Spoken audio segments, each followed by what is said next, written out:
episode number 1 of the Homeowners Show.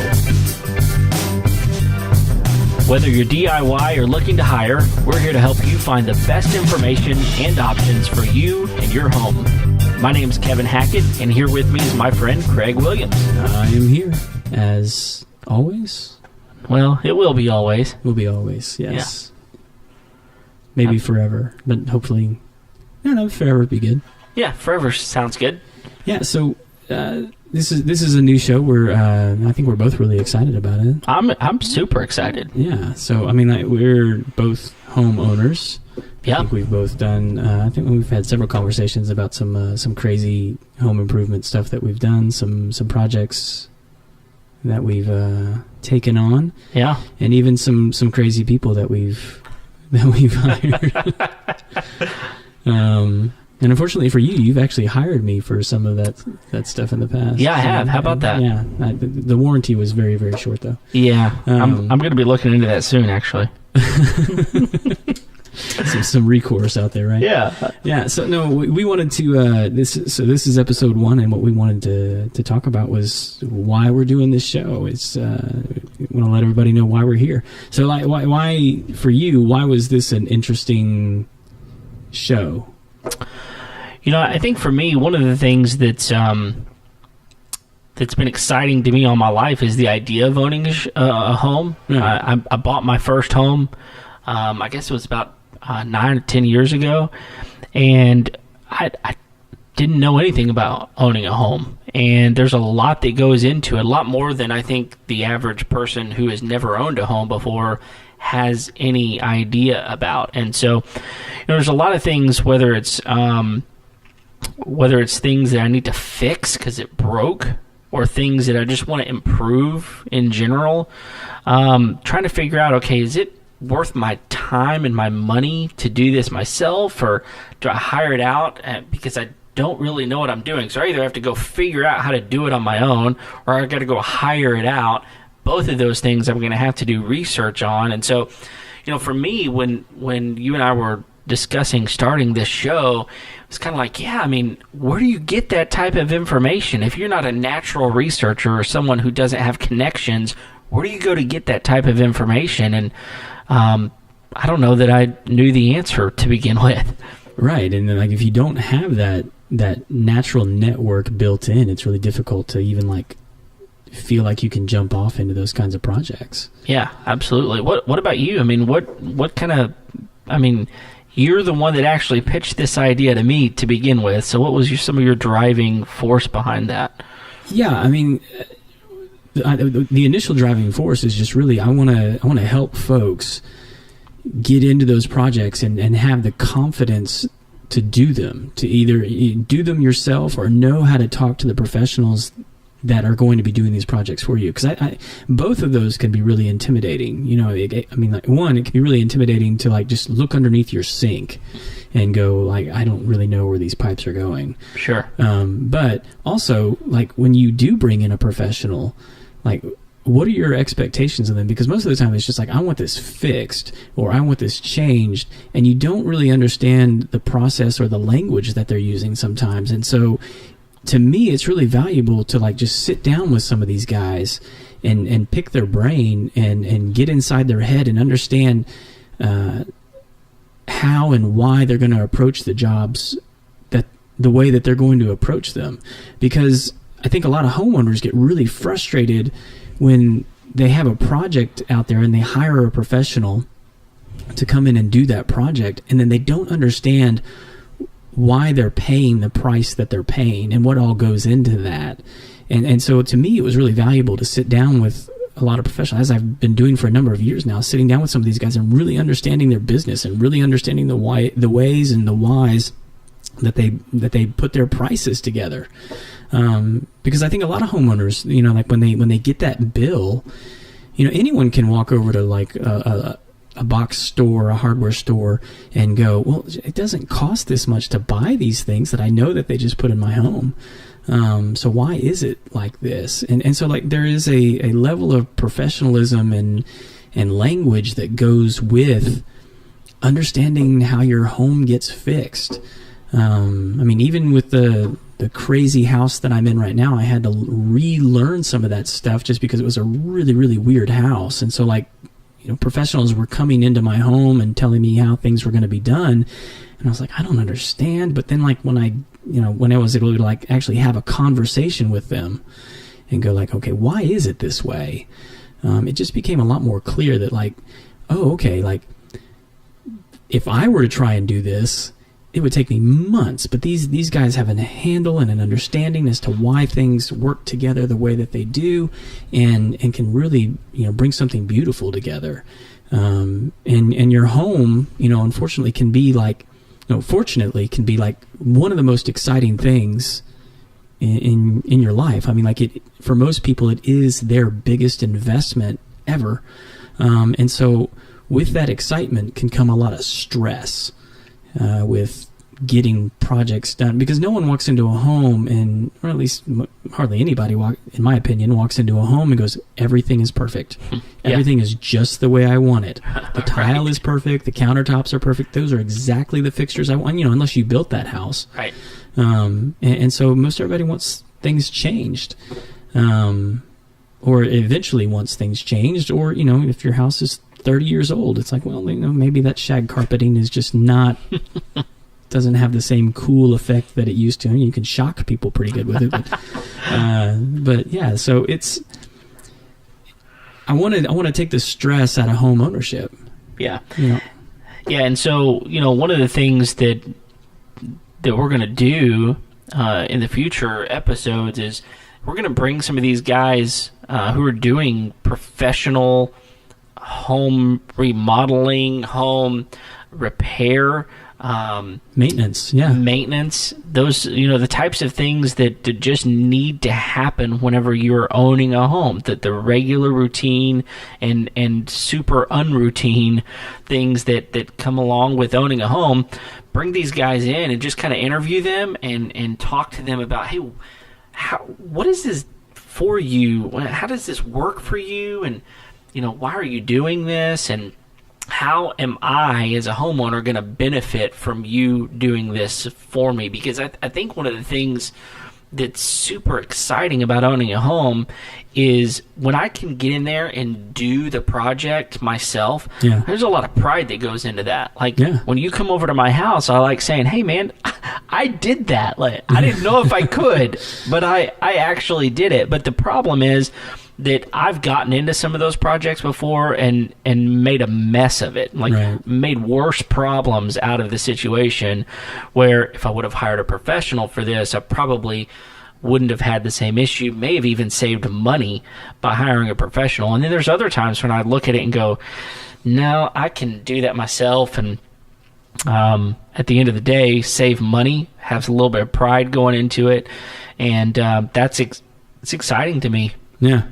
Yeah, and I've even had projects where I've done both. Like where I've sort of come alongside contractors and done some of it myself, and then there's parts of it there's like, well, I either have no interest or I don't have the skill, and it's like, I need you to help me finish this. Yeah. But yeah, and then we want to make people aware. I mean, there's a lot of homeowners, there's just maintenance stuff that some people aren't aware of. Things that need to be done around the house from time to time. And like things that. I've encountered things with homeowners where there's maintenance issues that have to be taken care of like once every 10 years, and that's just not something that's front of mind. And so we want to bring to the forefront all of these issues and these ideas and these concepts and these people, so that people can just have a better idea as to how to be a better homeowner and not have it be this just ball of stress. We want to coach you through this process and help you be a better homeowner, because then you can actually relax in your home and enjoy your home more. That's definitely what it's been for me. I'm looking forward to getting into some of these things. I mean, because honestly, there's sort of selfishly, we want to learn more about them too. Absolutely. I mean, we're not experts by any stretch of the imagination. Not even close. But I am a homeowner. Yeah. I do own my own home, and I want to be able to take care of it. I want to, home has a real opportunity to build equity. To help you out financially, or it can hurt you financially. Yeah. So, at the end of the day, whether I live in my house for 30, 40, 50 years, or if I live in my house for 2 or 3 or 4 years, I would rather leave it in better shape than whenever I acquired it. Yeah. And in order to do that, I'm excited to hear from some of these guys and try to get into some product reviews and some other things that... Yeah, which is another thing that we're going to be doing, is looking at new products and things for the home that, you might potentially be interested in. Yeah, things that we've either tried or have utilized in our own home on a regular basis that we go, man, this thing was really cool, or... man, this was a real bust, Yeah, in fact, I think in our next episode, we're going to be looking at a smart thermostat. Right. That you actually use, right? Yeah, I've got 2 of them in my home. So, be interesting to kind of talk through some of those types of things. Yeah. Have you ever, we should have talked about this before, have you ever seen that movie, The Money Pit?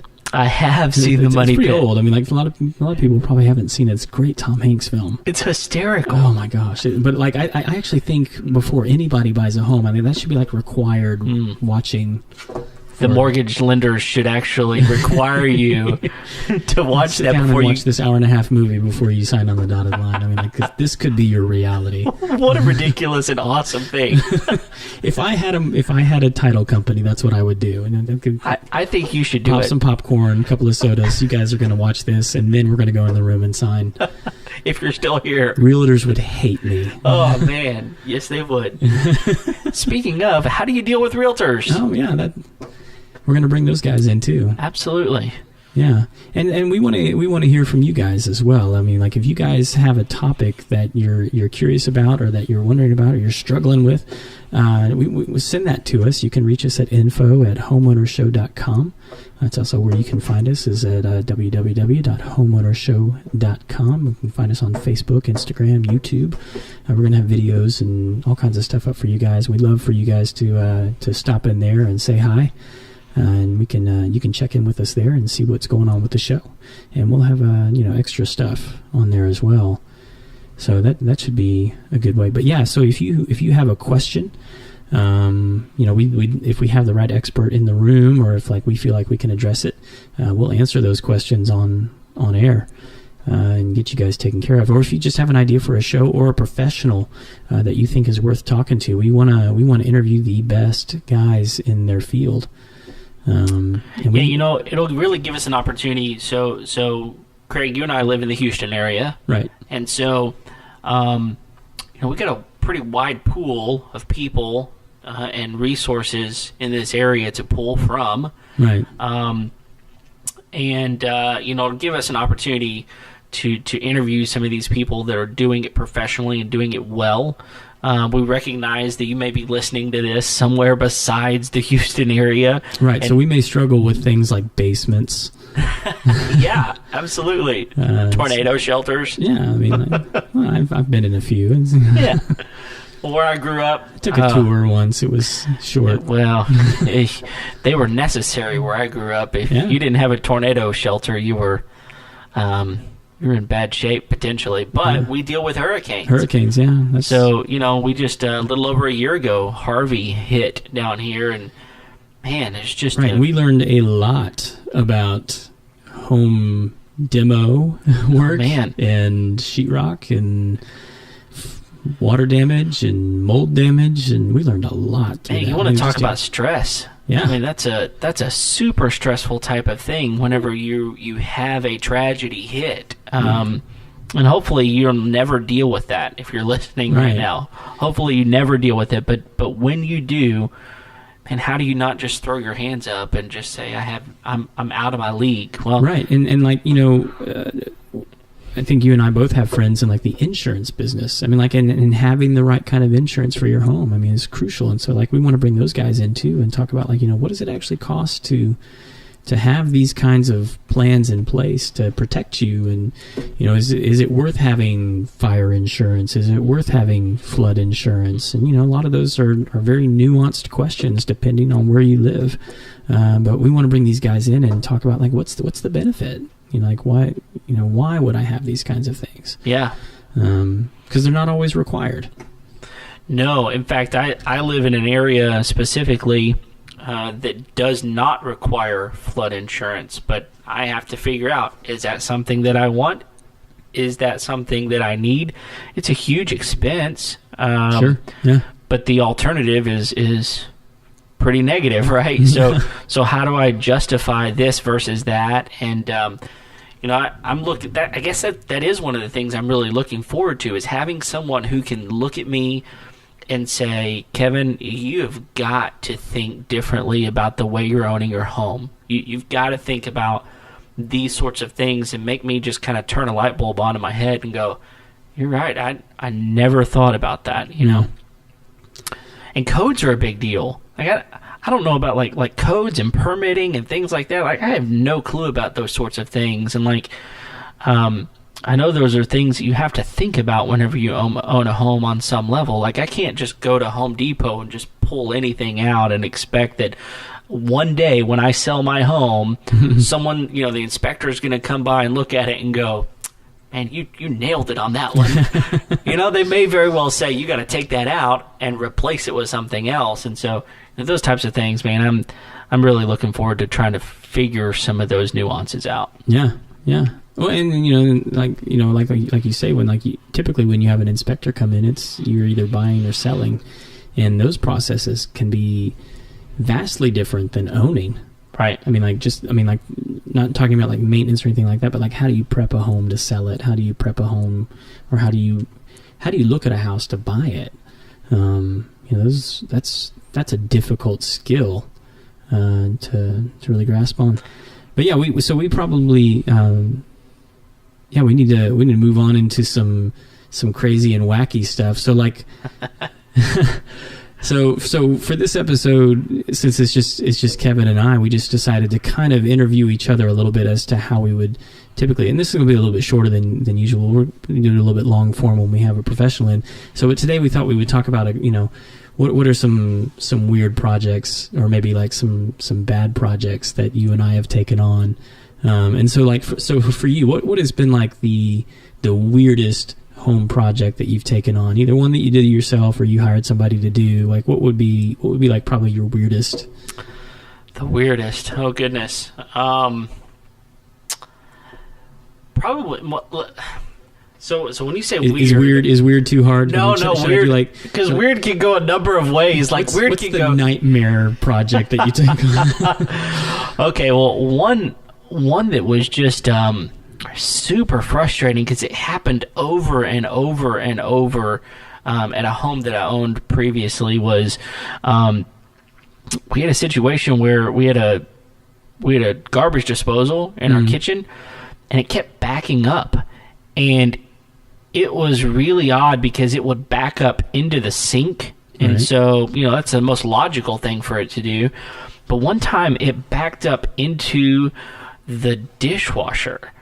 And so, like the food processor, not the food, garbage disposal. The garbage disposal in the sink was sending stuff back junk into the dishwasher. Absolutely. And so it was really weird, because I thought I had kind of taken care of the problem, because the first time it happened, it backed up into the sink. Yeah. And so I'm sitting here going, all right, first of all, you can't use the sink. That's a super problem whenever you've got kids at home, trying to cook, those sorts of things.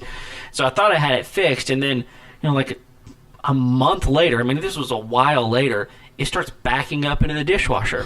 And so I'm trying to figure all this out, and ultimately the thing it needed was, we needed to replace some of the piping down below and buy a new garbage disposal. We did those two things, and we didn't have the problem anymore. But it was just an old garbage disposal. The pipes had been corroded on the inside, and so this wasn't like PVC.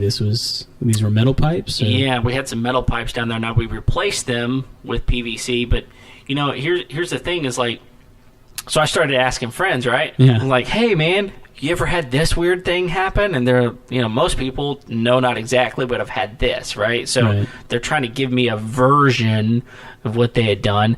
YouTube was super helpful, because I was trying to figure out, okay, has someone dealt with this specific issue before?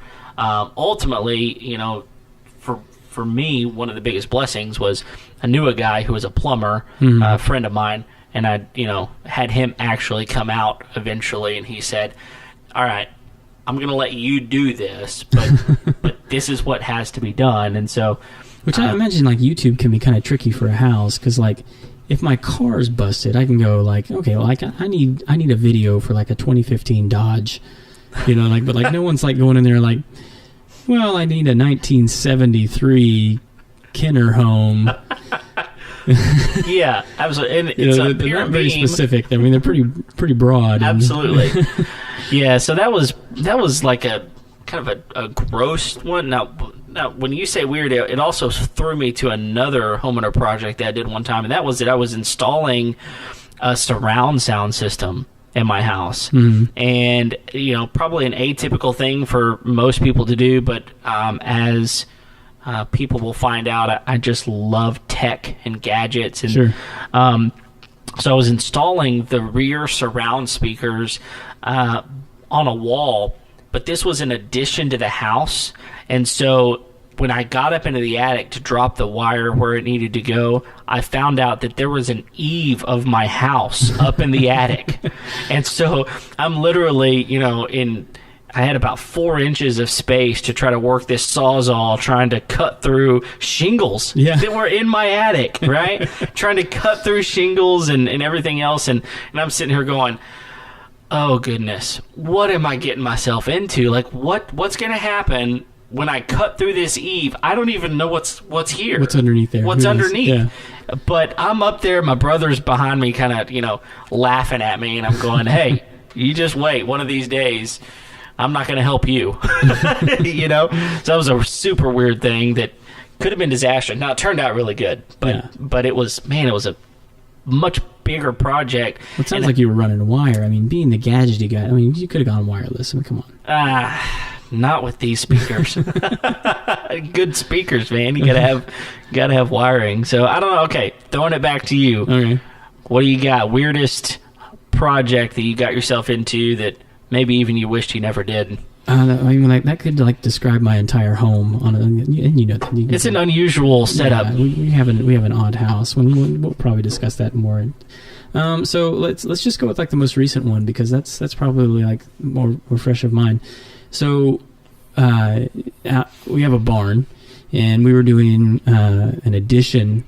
It was an addition. It was an existing room that we were just going to convert into an office. Okay.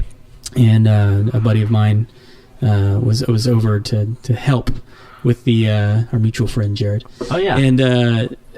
And so Jared was over, and we were prepared to get started reframing the walls so that we could put in insulation and sheetrock and all this kind of stuff. The floor was already there, and it's a good structure.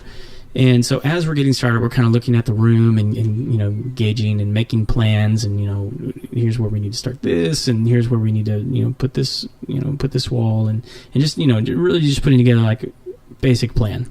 We were ready to start putting nails in the wall for sure. So you were getting close. Yeah, we were. We're very, very close to framing this out. We had a lot of the materials bought already, and up against the wall, where basically the division between the barn and this new room, I stepped, and there was just a little bit of give in the floor. It was a block and beam room. Okay. Off the barn. And you stepped, and this is not what you were hoping to find. Well, it's an older building, sure. And so I was like, well, it's got a little bit of give to it, and Jared and I kind of discussed it, and we were like, man, as much as I don't want to, we probably just need to pull this up and make sure that there's nothing underneath there that we need to shore up. Okay. And so if we have to spend a couple extra hours, rebracing this floor, no big deal. So, 4 hours later, we, it was literally like peeling an onion. As we peeled it, the more we cried, because it had, for whatever reason, and we never really figured out what happened, but every single joist underneath the floor was just rotten. Oh, and we don't even know, we were walking on this. We don't even know, how it's how it had been holding this up. And so we ended up having to redo the entire floor, rejoist the entire floor, and so like as we're pulling up, basically the plywood that's the flooring, like that's getting busted up, and so then we're pulling out the joist and it's just coming apart in pieces, and so we had to go buy the joist hangers, the actual wood for the joist, and then a lot of the plywood. End of the day, like really happy that we found it. And blessing in disguise. Yeah, but not what we were not how we were planning on spending our day. No, and really set the project back quite a bit, both time wise and finance wise. Sure. Because of parts and pieces I wasn't necessarily planning on buying. Yeah. But man, there's as you've been over several times, that there's lots of special issues with my home. And so those of you out there with unique homes and you have a special place in my heart. And it's something that you can relate to for sure. Oh my gosh. There's literally nothing normal about this. I love this house, by the way. I mean, like I wouldn't have bought it if I didn't like it. I mean, I like the uniqueness of it, but like it definitely came at a price. But you just got to appreciate it. Right? Yeah, no, it's my ugly kid. Hey, you know what? You chose it. I did. I'm not regretting it at all. I can tell. It's more out of like spite than anything, but I'm gonna make it it beautiful. It's honestly, I'll just tell you, it is one of the neatest houses that I've ever been in. And it's super unique. But I know that there's a lot of work that goes into it. So here's one for you. What is because we're both married. Yeah. Wife and kids. Yep. So what is probably the one thing about your house that your wife likes the least? Oh, one of the things my wife likes the least. Because this is a relatively new house for you, so she's probably like, a little bit of honeymoon phase still with the house, but there's probably something that she's like, I really don't like that. Yeah, it is interesting because when we walked into this home the first time, I was sold pretty immediately on this house. She was not. Yeah. There were definitely some things about the house that she didn't love. It's an odd layout. Yeah, but I like odd houses, but I like the layout of it. Yeah, I think it's pretty neat. I do too. But it is unique for sure. Just the layout of the house. I think one of the things that she didn't like was there's quite a bit of separation between some of the rooms. Mm-hmm. We kind of have a front of our house and a back of our house, which I think a lot of people do. But so our house is right around 2,400 square feet. But it's all one story. Yeah. So because of that, it's a big footprint. It is a big footprint. And so we've got a room way off at the back and another room, that's a living space in the back and one that's in the front. And I think initially she kind of wished that some of that was more together. We had a larger living space, but so that was kind of initially she didn't really love. The other thing was we don't have a fence in our backyard, so we chose to buy this house, and it happened to be on a golf course, which I'll just tell you, huge upside for me was to have a golf course in my backyard. But it didn't have a fence, and not only did it not have a fence, it had to have a certain type of fence. Oh, the HOA requirements on the... Absolutely. Yeah. So it had to be, a black wrought iron fence. It couldn't just be a regular wood fence. Mm-hmm. And so the cost of that was going to be astronomical. So it was kind of, trying to figure out, we had a dog at the time. In fact, you wound up keeping my dog. We dog sat. Yeah, for like 3 months or more. I don't even want to think about how long it was. Anyway, but that's the thing is like, what do you do whenever you get into a house that doesn't have all of the things that your house previously had, trying to live with some of those nuances. So those were probably the two biggies for y'all. So for me, not y'all, me. So for y'all, I'm not though, your wife. no, you're not. For y'all, like we've already kind of alluded to, this house is very different. Right. It's got some acreage to it, some land. So I could have cared less if there was a house on it. I just let me walk around.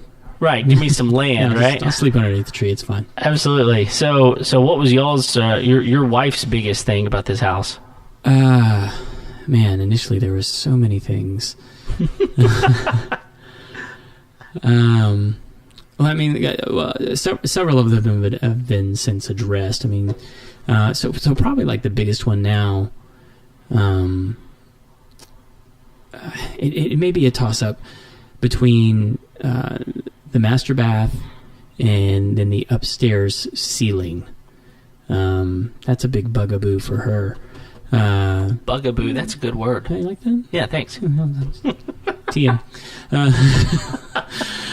It's mine forever. Yeah. No, she, so, well, one, it's just, I mean, like, it's a functional bathroom. It's fine. I mean, like, but she just wants something different. And I totally, I want something different too. We just haven't had the opportunity to get it done. Maybe we'll meet the right person in the course of doing the show to knock that project out. Yeah. Cause I'm not doing it. No. And I've done a bathroom and I feel like I did a pretty good job.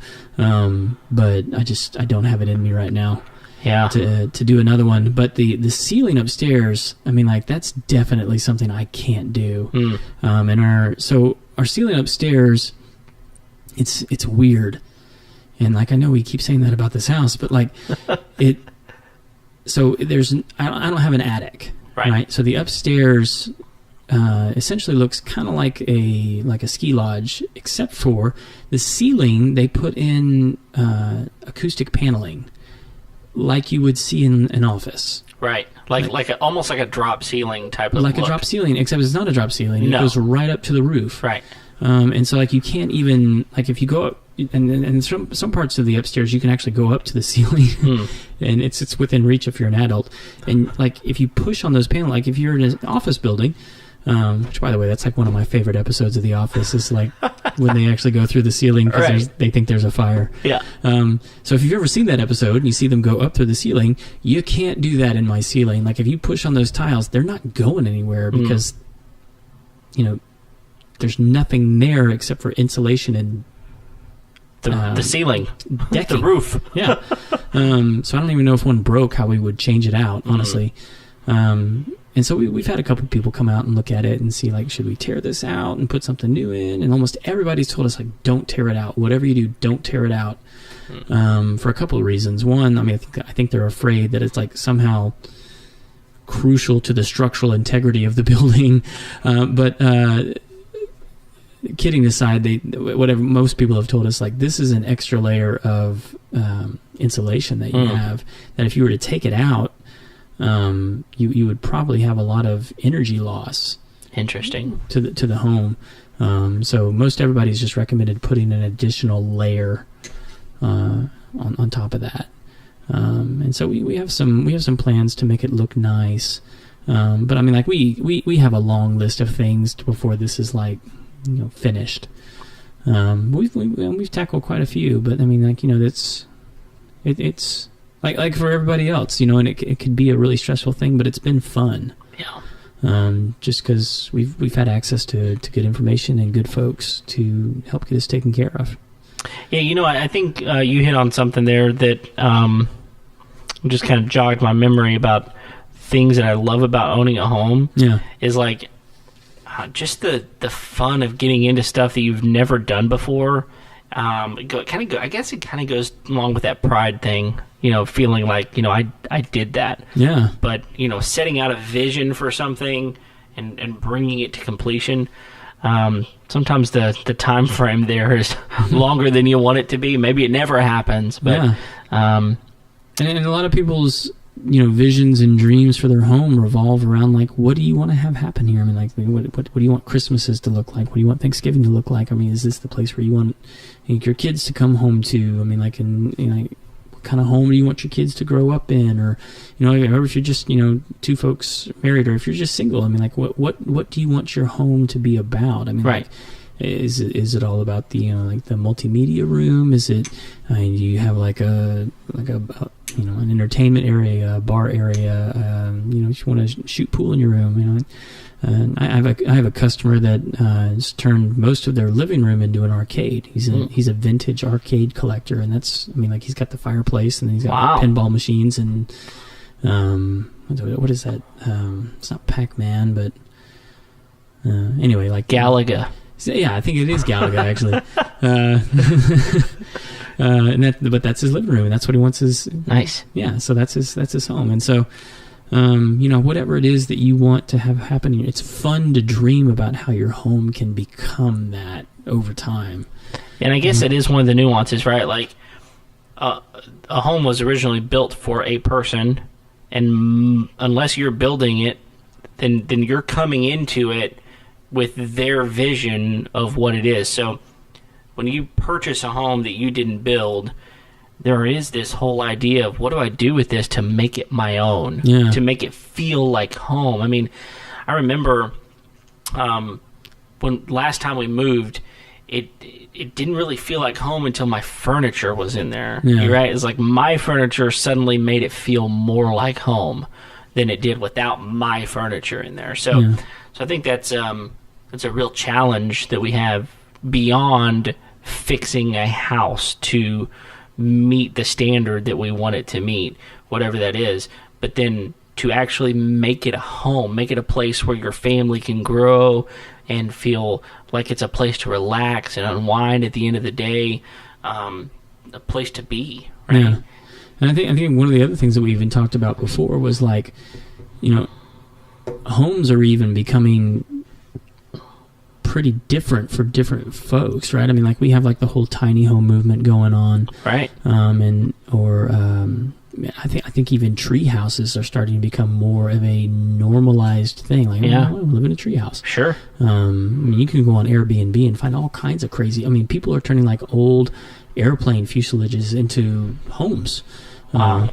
And that's another one you can rent on Airbnb is old airplanes that you can go and stay in. I mean, it's crazy. I mean, like you can people are turning all kinds of different things into a home, and even in our area, we have some guys that we're planning on bringing in and talking to, like, tell us about these tiny homes. Like, why are people buying these things? What's the appeal? Right. And I think for some people, it's obvious. I mean, it's a simpler lifestyle. It's a smaller space to take care of. Some of them are extremely mobile. So there's all kinds of things. We want to get those guys in here and talk about them. Sure. But we're probably getting running to the end here, so we probably need to get to the final four. The final four. The final four. Yeah. So these are the four questions we're going to be asking guys when we bring them in to interview them. The same four questions we're going to be asking everybody every week. So do you wanna go first, or you want me to kick this off? Yeah, kick it off for us. All right. So, Kevin, sure. What is your must-have tool? And so I think with the way we talked about this, so you're heading out the door, you're going to do a job at somebody else's house. What's the one tool you're going to make sure is in the truck? Man, it's so tough because I've got too many tools, I feel like. But they all serve a purpose, right? That's what I tell my wife. Yeah. They all serve their purpose. But for me, probably the thing that I'm going to make sure I have with me is a drill. A drill. I feel like you can conquer almost anything with a good drill. There's so many other things, but you made me narrow it down, man. We're going to make other people narrow it down, too. And I'm going to make you narrow it down right now, too. Yeah. You can't choose drill. I can't choose drill? No. It couldn't be like impact drill, right? I mean, like that. I'm not going to pick it. I just want to know the rules. No, I'll let you interpret it the way you want it to be interpreted. So my must-have tool, I'm going to job and put it in the truck. Man, I'm gonna go pocket knife. Oh, man, you just one-upped me on that. I'm gonna go pocket knife. Now, I'm not. I have a Swiss Army, but like that's not my favorite. I'm gonna go deer horn 3-blade. Okay. That thing has saved me on so many occasions, and the times when I haven't had it is when I've absolutely needed it. So, oh man, it's going to be in the pocket, in the truck, on the way to any job That's a good one. And it's going to be sharp. Oh, it's got to be sharp. A dull knife is the worst. Yeah. That's absolutely the worst. Just a spoon at that point. That's right. What's next? All right. So what is a job? Not a job. What's a project that you have walked away from? A home project you've walked away from? A home project I've walked away from. Okay. This one was actually fairly recently. It was because I had no idea what this thing was. Mm-hmm. It was a sump pump.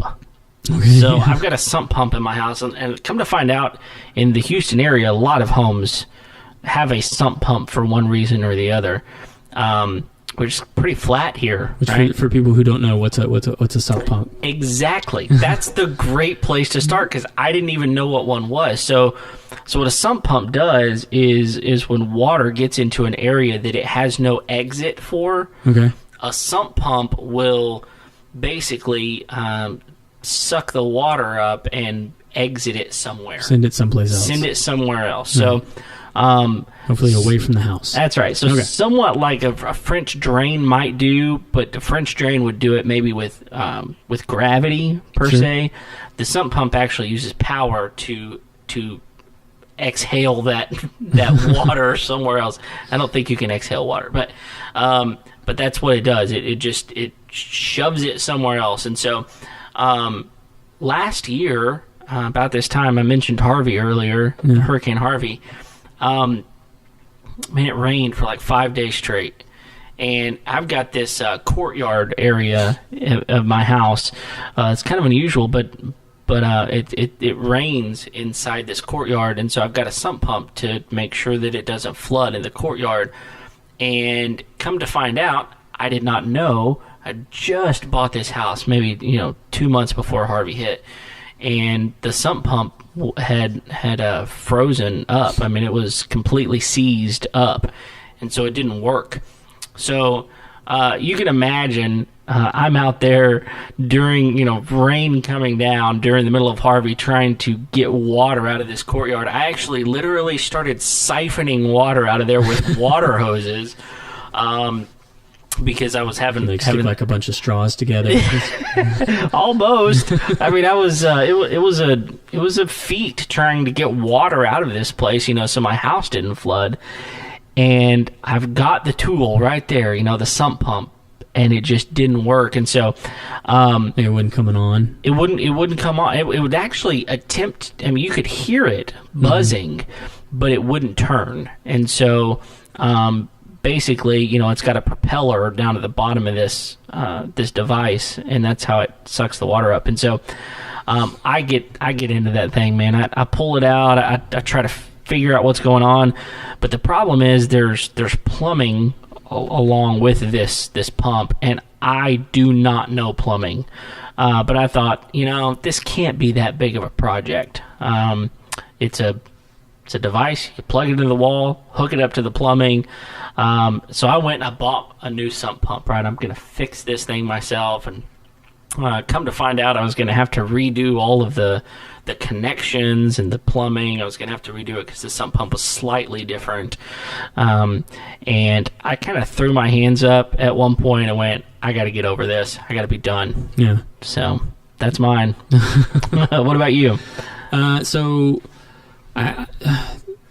there was a tiling job one time that I was doing, and it was an odd one because I was doing a subway tile surround, and it was for a shower, and the wall came up, but then in order for it to work, the shower had an angle for the ceiling because it was on the roof line. Oh, okay. And so I had to turn and started tiling up the wall. Okay. Almost behind yourself. Kind of like that, yeah. And so I kind of had a Spider-Man up the wall, and I was able to get the tile in okay, but for some reason I could not get the grout to work right. Mm-hmm. And I was just never happy with the way it was. Just in general. It's just the whole project. The tile looked great. couldn't get the route right. And so I literally had to throw my hands up and walk away, and I had to call in a guy to come and finish that one for me, because it was like, this is ridiculous. I can't, and I'm not gonna have it be done poorly and then be frustrated with myself and just have an ugly route job that's just gonna create mold and moisture issues, and I just wanted it done right. Right. So brought somebody in to finish that up, and I'd never been happier. Glad you did. Glad you did. Yeah. All right. So here's one. So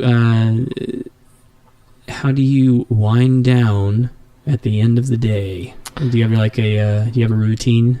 I don't necessarily have a specific routine, but it always, like housewives of. Yeah, definitely not. One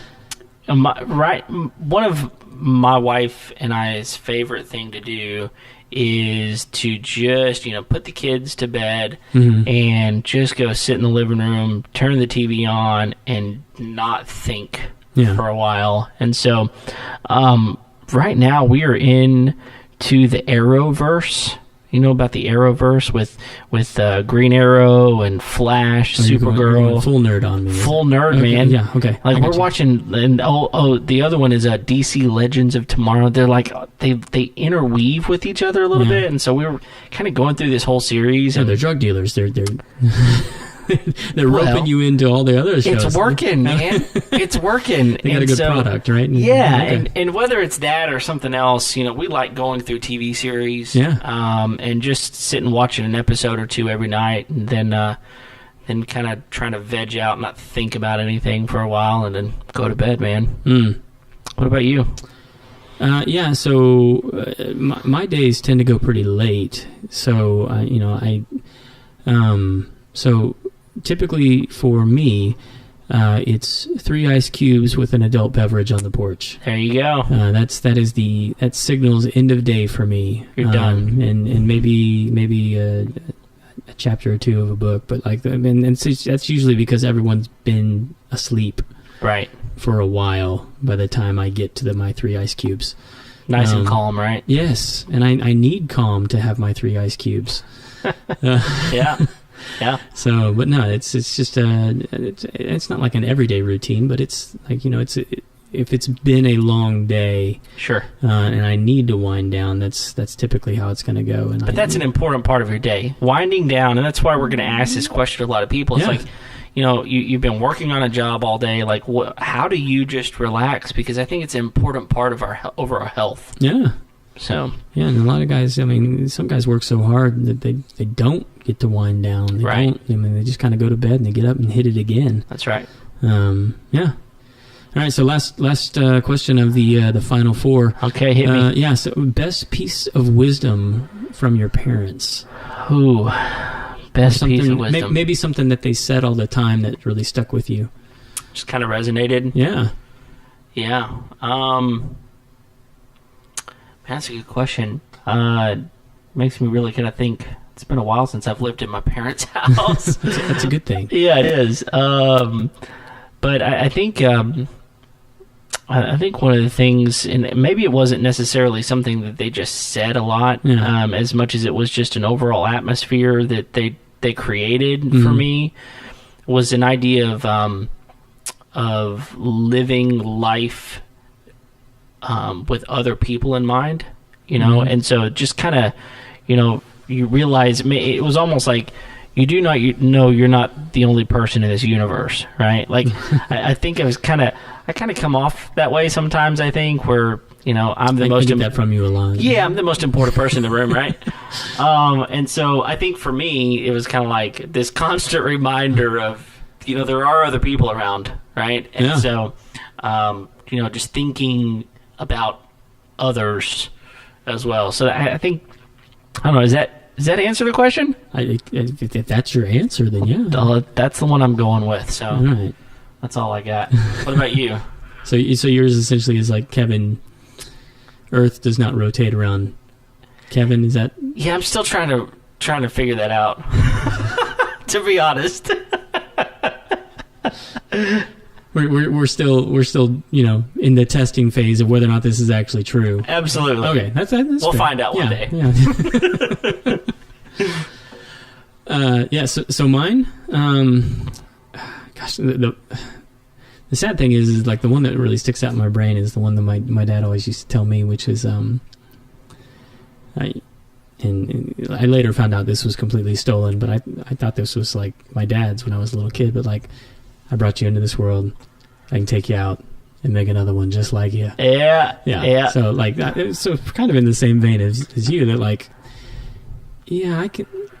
This world would be okay without you. Yeah, and I can make another one. It's something.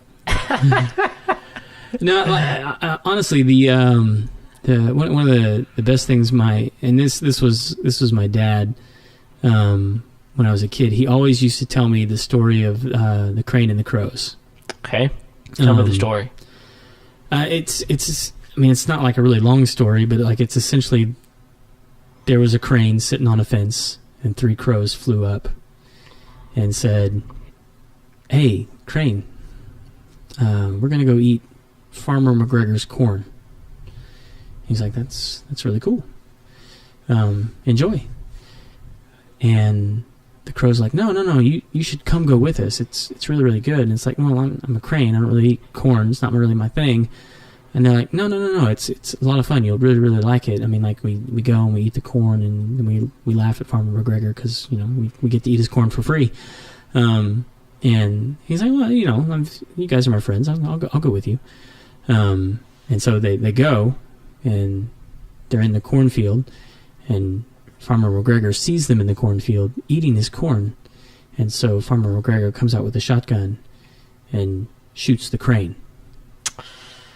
And, so like obviously the moral of the story is like you are the company that you keep. Sure. And I didn't really realize this until I was later that's like such an important lesson. For people later on in life, and I think a lot of people attribute like the famous saying about that to like I think it was Jim Rohn. It was like you are the sum total of the 5 people that you spend the most time with, and throughout my life, man, that has been so true. Either in observing other people and the people that they spend their time with, or the people that I end up spending the most time with, and I really am like I am the sum total of the 5 people in my life that I spend the most time with, that I invest, most of me with. So that's been an awesome lesson. Yeah, so I guess I don't even know where the story came from. I've tried like researching it. I don't know if he made it up or if he heard it from somebody. I've been meaning to ask him about it. But I wanted to like look it up first and see like I want to Google my dad. Like, where do you get this thing? If not, he needs to write it down. Yeah, we need that. We need that recorded for sure. I love that both of our parents were kind of like, "Hey, take care of yourself and take you down a notch or two." That's right. That's right. Well, man, this has been fun. Yeah, it's been fun, and I'm excited to see what's in store, down the line, and the types of people we're going to be able to bring on and help us out with some things about home ownership. Yeah, no, I'm really excited about it. So if this has been if this sounds like a show that's going to be helpful or interesting to you, we encourage you to hit that subscribe button, either through iTunes or any other outlet that you may listen to podcasts on. Leave a review, send us a message. All those things help get the word out. So I guess you want to take us out.